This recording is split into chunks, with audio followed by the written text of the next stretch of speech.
Bonjour à tous et bienvenue sur Sagesse Croisée.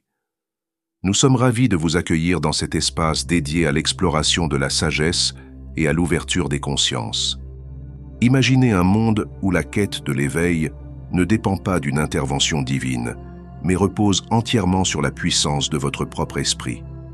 Un monde où la libération spirituelle est à portée de main, sans besoin de prières ou de rituels.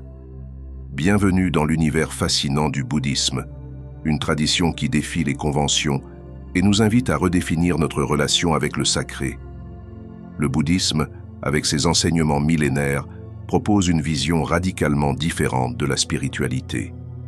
Contrairement à de nombreuses religions qui placent un Dieu créateur au centre de leur doctrine, le bouddhisme met l'accent sur l'autonomisation personnelle et la responsabilité individuelle. Cette approche non théiste a suscité des débats passionnés et des controverses au fil des siècles. Mais au-delà des polémiques, elle nous offre une perspective unique sur la nature de l'existence et le potentiel infini qui réside en chacun de nous. Plongeons ensemble dans cette quête intérieure pour découvrir comment le bouddhisme remet en question nos idées reçues et nous invite à explorer les profondeurs de notre propre sagesse. Pourquoi les bouddhistes ne croient-ils pas en Dieu? Avant de plonger dans le sujet, soyons clairs. Cette vidéo n'a pas pour but de promouvoir une quelconque idéologie ou de manquer de respect aux croyances de chacun. Le bouddhisme prône la libre pensée et le questionnement, y compris de ses propres enseignements. Que vous soyez croyant, sceptique ou simplement curieux, vous êtes au bon endroit. Notre mission est d'explorer, de remettre en question nos idées reçues et d'ouvrir nos esprits à de nouvelles perspectives. Définissons d'abord nos termes. Lorsque nous parlons de Dieu, nous faisons généralement référence à un créateur tout-puissant et omniscient qui régit l'univers. Or, le Bouddha lui-même ne s'est jamais vraiment concentré sur cette idée.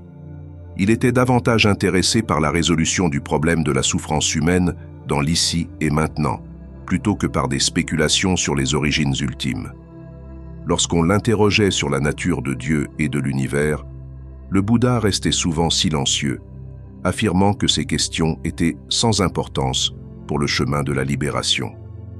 Quelques siècles plus tard, la plupart des traditions bouddhistes adoptent une vision non théiste.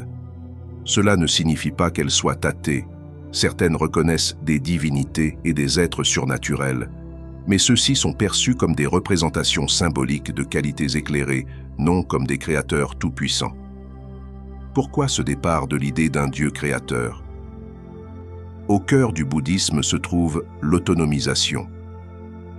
Le Bouddha enseignait que chacun de nous possède la sagesse et la compassion innée nécessaires pour se libérer de la souffrance, sans avoir besoin de recourir à un sauveur ou une divinité extérieure. La clé de la libération réside en nous, comme un super-héros caché attendant d'être révélé. Cette idée de responsabilité personnelle est révolutionnaire. Elle signifie que notre bonheur et notre croissance spirituelle dépendent de nous-mêmes. Nous ne pouvons pas simplement prier ou faire des offrandes en espérant qu'un être divin résolve nos problèmes. Les dernières paroles du Bouddha étaient « Soyez votre propre lumière ».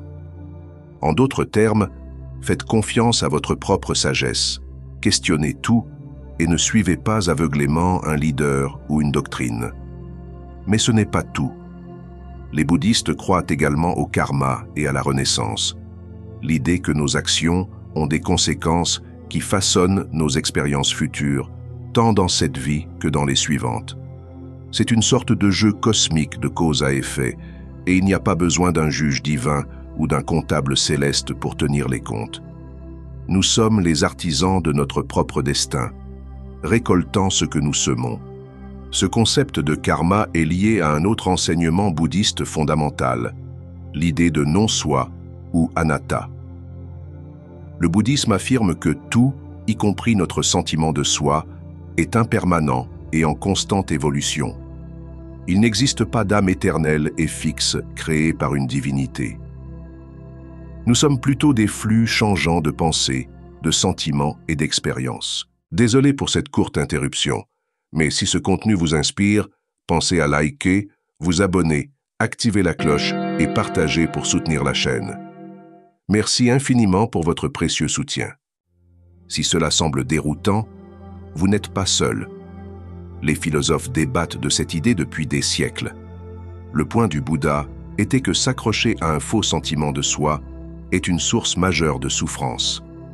En lâchant prise sur notre ego et en embrassant le flux du changement, nous pouvons trouver la véritable liberté. Tout cela peut sembler abstrait et intellectuel, mais le Bouddha insistait sur l'expérience directe. Il ne voulait pas que nous prenions ses paroles pour argent comptant, mais que nous goûtions la vérité par nous-mêmes. C'est pourquoi le bouddhisme met tant l'accent sur la méditation et la pleine conscience.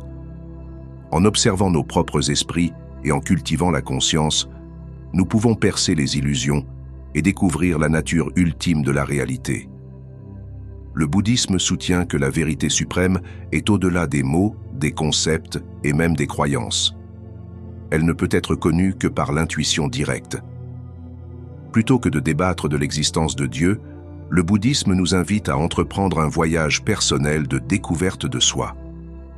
C'est comme une chasse au trésor spirituel, avec pour récompense ultime la réalisation de notre propre sagesse et compassion infinie. Cette insistance sur l'expérience directe plutôt que sur la croyance a conduit à des développements assez radicaux dans l'histoire bouddhiste. Prenons l'histoire du disciple du Bouddha, Sariputta. Un jour, un ascète errant le défia en disant « Vous, les bouddhistes, ne croyez pas en Dieu, donc votre chemin est incomplet. » Sariputta répondit « Mon ami, même si un Dieu créateur existe, ce n'est pas une raison d'abandonner le chemin bouddhiste. Nous suivons les enseignements du Bouddha parce que nous avons vu par nous-mêmes qu'ils mènent à la paix et à la libération, non par foi aveugle. Considérons également le Kalama Sutta, un célèbre écrit bouddhiste où le Bouddha exhorte un groupe de sceptiques à ne pas croire aveuglément quoi que ce soit, même ses propres enseignements. Il les encourage à questionner, à enquêter et à tester la vérité par eux-mêmes. Nous avons parcouru beaucoup de chemins aujourd'hui. La perspective bouddhiste sur Dieu peut être controversée, mais elle nous pousse à repenser nos idées reçues sur la spiritualité.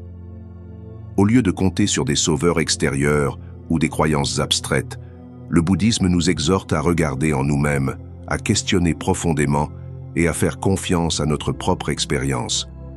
Que vous soyez d'accord ou non avec ces idées, vous devez admettre que c'est une approche audacieuse et stimulante. Au terme de cette exploration, il apparaît que le bouddhisme ne se contente pas de proposer une alternative à la croyance en un Dieu créateur, mais invite chacun à une réflexion profonde sur la nature de l'existence et de la conscience. En plaçant la responsabilité de notre éveil spirituel entre nos propres mains, il nous rappelle que la véritable liberté réside dans la compréhension et l'acceptation de l'impermanence de toute chose, y compris de nous-mêmes. Cette quête intérieure, dépourvue de dogmes rigides, nous encourage à embrasser l'incertitude et à trouver la paix dans le flux constant du changement. Ainsi, le bouddhisme nous offre une leçon précieuse. La sagesse ne s'acquiert pas par la foi aveugle ou l'adhésion à des doctrines immuables, mais par l'expérience directe et la remise en question continue de nos perceptions. En cultivant cette attitude d'ouverture et de curiosité, nous pouvons non seulement transformer notre propre existence, mais aussi contribuer à un monde plus compatissant et éclairé. Car au final, la véritable révolution spirituelle commence par un regard honnête et bienveillant sur soi-même. Votre soutien est essentiel pour que nous puissions continuer à créer du contenu inspirant. Alors n'oubliez pas de liker, de partager et abonnez-vous à notre chaîne pour ne rien manquer de nos prochaines vidéos. À très bientôt sur Sagesse Croisée.